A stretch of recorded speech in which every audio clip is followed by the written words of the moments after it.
നമസ്കാരം. മലയാളി വാർത്തയിലേക്ക് സ്വാഗതം. കഴിഞ്ഞ ദിവസം കോഴിക്കോട് എരഞ്ഞിപ്പാലത്ത് വിദ്യാർത്ഥി ആത്മഹത്യ ചെയ്ത സംഭവം പുറത്തു വന്നിരുന്നു. ഇപ്പോൾ അതിൽ കേസന്വേഷണം പുരോഗമിക്കുമ്പോൾ കൂടുതൽ വിശദാംശങ്ങളാണ് പുറത്തു വരുന്നത്. പ്രതിയായിട്ടുള്ള ഈ പറയുന്ന പെൺകുട്ടിയുടെ ആൺ സുഹൃത്തിനെ ആത്മഹത്യാ പ്രേരണ കുറ്റം ചുമത്തി അറസ്റ്റ് ചെയ്തിരിക്കുകയാണ്. അതൊക്കെ തന്നെ തെളിവുകളുടെ അടിസ്ഥാനത്തിലാണ് ഇപ്പോൾ പെൺകുട്ടിയുടെ ഈ ഒരു ആൺ സുഹൃത്തിനെ അറസ്റ്റ് ചെയ്തിരിക്കുന്നത്. വേങ്ങേരി കണ്ണാടിക്കൽ ശബ്ദ മൻസിൽ ബഷീറുദ്ദീൻ മുഹമ്മദ് അബദീനെയാണ് ഇപ്പോൾ നടക്കാവ് പോലീസ് അറസ്റ്റ് ചെയ്തിരിക്കുന്നത്. ഇയാൾക്ക് പ്രായം വെറും 23 വയസ്സാണ്. തുടർന്ന് ബഷീറുദ്ദീനെ റിമാൻഡിലാണിപ്പോൾ. സംഭവം കൊലപാതകമാകാനുള്ള സാധ്യതയുണ്ട്. അതുകൊണ്ട് തന്നെ വിശദ അന്വേഷണം പോലീസ് നടത്തുമെന്നാണ് അറിയിച്ചിരിക്കുന്നത്. ആത്മഹത്യ എന്ന പ്രാഥമിക നിഗമനത്തിലാണ് ഇപ്പോൾ അന്വേഷണം നീളുന്നത്. 3 വർഷത്തോളമായി ഇരുവരും തമ്മിൽ പരിചയമുണ്ടായിരുന്നു. തിങ്കളാഴ്ച ജിമ്മിലെ ഓണാഘോഷ പരിപാടിക്ക് ബഷീറുദ്ദീൻ പങ്കെടുക്കാൻ പോകുന്നതിനെ ആയിഷ എതിർക്കുകയും ചെയ്തിരുന്നു. ഇത് സംബന്ധിച്ച് ഇരുവരും തമ്മിൽ തർക്കമുണ്ടായിരുന്നതായാണ് മൊഴി. എതിർപ്പ് അവഗണിച്ച് ബഷീറുദ്ദീൻ ജിമ്മിലേക്ക് പോയി. ഉച്ചയോടെ എന്റെ മരണത്തിന് ഉത്തരവാദി നിങ്ങളായിരിക്കുമെന്ന് ബഷീറുദ്ദീന്റെ മൊബൈലിലേക്ക് ആയിഷ ഒരു വാട്സ്ആപ്പ് സന്ദേശം അയച്ചിരുന്നു. ഈ ഒരു വാട്സ്ആപ്പ് മെസ്സേജ് തന്നെയാണ് ഈ ഒരു കേസിൽ ഏറെ നിർണായകമായിരിക്കുന്നത്. അതായത് അവസാനമായിട്ട് ആയിഷ മരിക്കുന്നതിന് മുൻപ് അയച്ചിട്ടുള്ള ഒരു സന്ദേശമാണ്.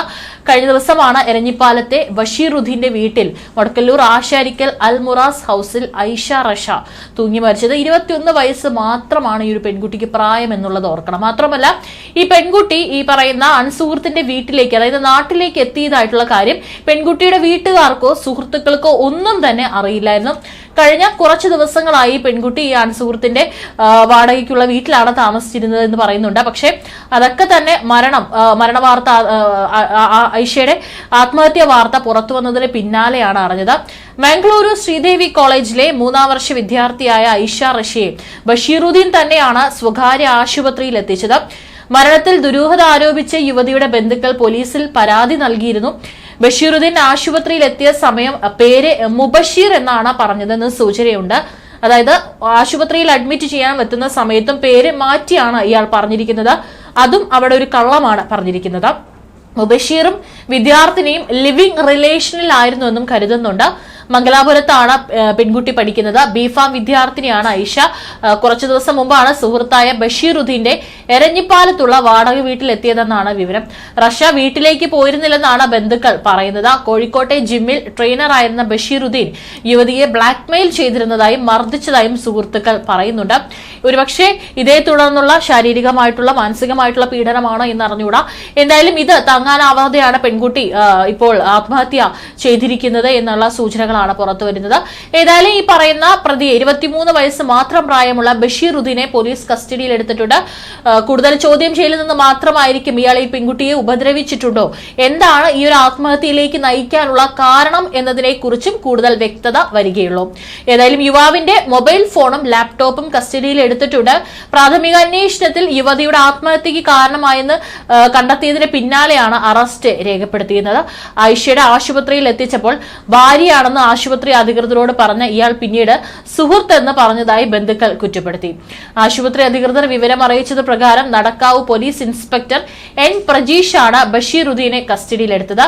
ആയിഷയെ മാനസികമായി പീഡിപ്പിച്ചു എന്ന് വ്യക്തമാക്കുന്ന തെളിവുകൾ വാട്സ്ആപ്പ് സന്ദേശങ്ങളിൽ നിന്ന് പോലീസിന് ലഭിച്ചതായാണ് വിവരം. ബഷീറുദ്ദീന്റെ ലാപ്ടോപ്പ് ശാസ്ത്രീയ പരിശോധനയ്ക്ക് വിധേയമാക്കാൻ കസ്റ്റഡിയിലെടുത്തിട്ടുണ്ട്. ഇനി ആയിഷയുടെ ബന്ധു ഈ ഒരു വിഷയത്തിൽ ആയിഷയുടെ മരണം പുറത്തു വന്നപ്പോൾ പ്രതികരിച്ചിരിക്കുന്നത് ഇപ്രകാരമാണ്: ആയിഷ ആത്മഹത്യ ചെയ്യില്ലെന്നും മരിക്കാനായി ബാംഗ്ലൂരിൽ നിന്ന് വരണോ എന്നാണ് ബന്ധു പ്രതികരിച്ചിരിക്കുന്നത്.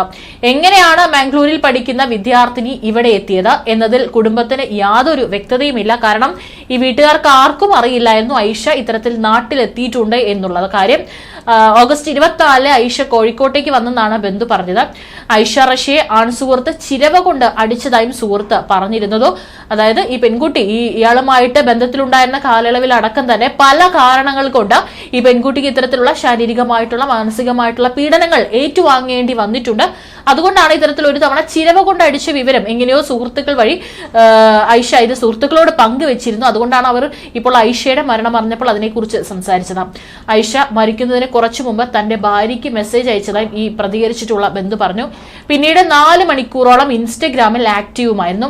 10 മണിക്ക് ശേഷം ഒരു ബന്ധു വിളിച്ച് ആശുപത്രിയിൽ ഐശ്യുണ്ട്, ഒന്ന് പോകണമെന്ന് പറഞ്ഞു. അങ്ങനെയാണ് ആശുപത്രിയിൽ എത്തുന്നത്. അപ്പോഴേക്കും മരിച്ചിരുന്നു. ബഷീറുദ്ദീൻ എന്ന ആളാണ് ഇവിടെ എത്തിച്ചത്. ആശുപത്രിയിൽ ആദ്യം ഭാര്യ എന്നാണ് സുഹൃത്ത് പറഞ്ഞത്. പിന്നീട് സുഹൃത്ത് എന്ന് മാറ്റി പറയുകയായിരുന്നു. ആശുപത്രിയിൽ നിന്നാണ് നടക്കാവ് പോലീസിനെ വിവരം അറിയിക്കുന്നത്. അന്വേഷിച്ചപ്പോൾ യുവാവ് കയ്യിലുള്ള ചിത്രങ്ങൾ ഉപയോഗിച്ച് കുട്ടിയെ ഭീഷണിപ്പെടുത്തിയിരുന്നെന്ന് ബന്ധു പറയുന്നുണ്ട്. ഒരു കാരണവശാലും ഓണം അവധിക്ക് ഇവിടേക്ക് വരേണ്ട ആവശ്യം അവൾക്കില്ല.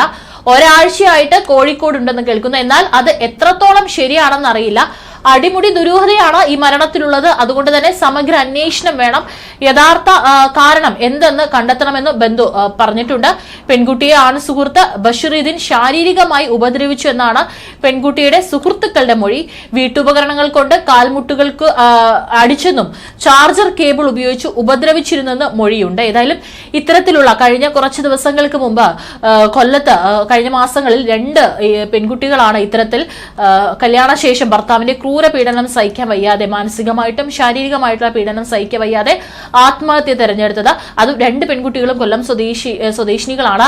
ഇവർ ഭർത്താവുമായിട്ട് ഷാർജയിൽ താമസിച്ചു വരികയായിരുന്നു. അതിനിടയിലാണ് ആത്മഹത്യ ചെയ്തത്.